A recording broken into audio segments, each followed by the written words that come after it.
Hi guys, it's Cecilia Ivy Price. I wanted to do a quick video about this movie I just watched, Kehinde Wiley and Economy of Grace. And I figure I might as well do it now while it's fresh in my mind because I tend to wait until later and then I give up because I can't remember enough. It's not fresh enough in my brain. Like there was a book I wanted to, well, a couple of books I wanted to kind of compare to each other, and I'm still working on one, but the other ones I finished long enough ago that I'm like, this might not work out. But anyway, so to be quite honest, I'm not or was not extremely familiar with Kehinde Wiley. I believe he became known because he did one of I think it was Michelle Obama's portrait. I think so, or Barack. I'll have to look at that. I should have looked that up before I started this. But one of the things that I wanted to mention is that it doesn't really show him working as much as I was hoping it would. But at the same time, it's kind of, more about him and why he chooses, his subject matter and stuff like that, and less about, it is about the work itself, but you know what I mean? Less about that part of the process, I would say. So I'm going to take this off because it's probably just going to bug me.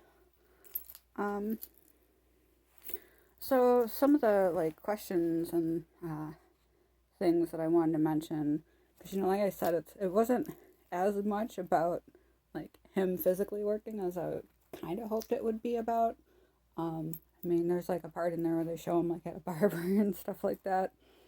But he gets models off the street, and they don't really talk about it, but I kind of wonder if they're paid, because they do mention later, towards the end of the film, when they finally show all the work in the gallery, that the works go for $65,000 to $255,000, and so I kind of wondered do they get any commission? And also I was thinking, because they get couture dresses, so these female models that they show in this series are they all get these couture dresses made specifically for them, and I was thinking, well, maybe they get to keep those, and that's kind of their payment, but apparently not, because one of them, she was lamenting that she didn't get to keep it, and I'm like, man, that's a lot of money to not have, and some of those women probably are not, doing so well, but that's neither here nor there, I guess.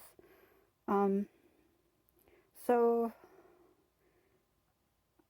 they show Kehinde going into the Louvre, which is probably the closest I apparently am ever going to get to seeing the Louvre. I've been to Paris twice, for anyone who doesn't know, and neither time have I made it to the Louvre, so third time's a charm if there's a third time. One of the points that he makes, which is I think very important, is about black masculinity, which is brought up when somebody mentions how one of the males that he painted looks kind of feminine, the way he did him, and I'm so happy that he actually pointed that out and said, black masculinity is something that's been around, and he's kind of trying to call attention to that for that reason. So I think that's pretty cool. And one of the other things that he does, which isn't directly related to his work or anything, but he was showing some of the suits that he wears, and the lining on the inside of the suits is actually models that he's painted, and I think that's pretty cool, and I could see him coming up with his own clothing line, actually. I would never be able to afford any of it, I'm sure, but I could see that being a thing. And also his consultant, I think it's cool. That's the one job I think I would really dig. Not being in a gallery, not doing all this other stuff, but actually being a consultant for other artists, I think I would be awesome at. But they were talking about couture clothing and stuff, and how it's not made for brown people. And one of the things he said was they don't make them for brown asses, they just don't. And so I thought that was hilarious. And so one of the things I was wondering early on, which they finally kind of get to later, is about the background. You see in this painting, the background that's all floral. I assumed, not knowing anything, that Kehinde did the whole thing. he did the portrait and the background, but it turns out there's another person that does that, because I was very interested in like how he got like how he was going to do all of it and everything, and then you find out it's not all of him. And there's actually kind of like a studio with students that are doing like the backgrounds, but I think that part is maybe a collaboration, that it's this other gentleman that they showed briefly, and I didn't catch his name. Excuse me. And I just wanted to, there are a couple other quotes, but one of the things that like Indy was saying about being an artist was you arrive at the studio every morning and you take colored paste and a hairy stick and place it on fabric, and that slow agitation of all these small movements together what creates a show. And I thought that was kind of on point. Colored paste and a hairy stick. So, oh, one of the things I forget to mention, like in my how-to videos and stuff, like about things that like people constantly ask me about, like art and art making, that I like don't really think to address. One of the things is they show Kehinde signing the back of one of his pieces, and so like I was taught when I went to End Trip not to sign the front of my work. And since then, like at different shows, I've had people be like, why don't you have your signature on the front? I'm like, famous artists generally don't. I mean, there are some, like Brahm is known for signing his name, like very obviously. And certain other artists do, like they have their own like signature that is almost in a sense part of the painting. But generally speaking, for anyone who's like getting into art now, if you're a painter, you would sign on the back of the painting, not the front.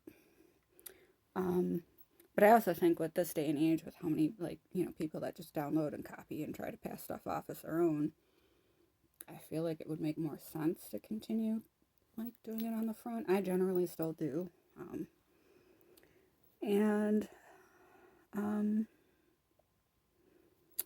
One of the things I wanted to mention is, like, the subject matter, Kehinde started doing, was used to doing like painting males, and for this series he decided to paint women. And they're also talking about, like what does it mean to be painting black people in the setting of kind of like elegant riding on the horse like you would see in a traditional European painting, and about how it's kind of the complete opposite of what we're used to. These people aren't supposed to be there. And like one of the models said herself, when she was a little girl, she didn't see that in the museum. She had seen people looking graceful, looking beautiful, but it wasn't us. It wasn't African Americans. He asked me to be myself, which I think that might be two different models there. He asked me to be myself as a different model, but still, it's just very interesting to think about how little representation, black people have had. And I mean, it's 2021 and we're still talking about this. It's blowing my mind.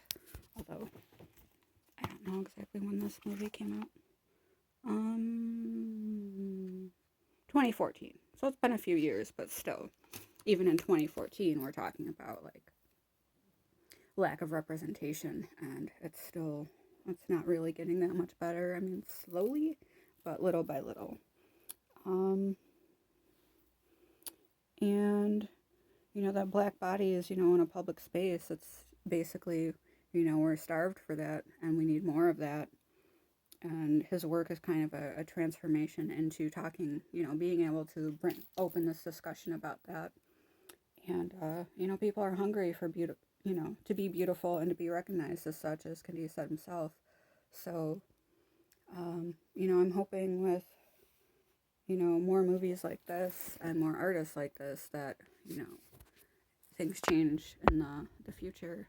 And, even in my own art, I'm kind of guilty of using mostly white models because in school that's all we had, entirely. From End Trip to, End Trip and Fredonia, across all the models we had, which were probably, I'm going to say at least 6. None of them were of color, any color at all. And then at Case Western, they actually, Chris Pico, his drawing class, I mean, they only got to do, I think, the last 2 classes of the semester did they actually get to do figure drawing, and they actually have one black model that came in, and I was very impressed with that, because otherwise I really disliked that school and their lack of representation for brown students, and other issues with that. But anyway, I would encourage you to watch the movie and, get more familiar with his work, and to, check out other artists that are similar, James Carey Marshall, Kara Walker. There are only so many black artists I can name, and it's sad. And I mean, I'm trying. I'm really trying. But I really would encourage you to check out the movie. Let me know what you think in the comments below. All right, thanks, guys. Take care.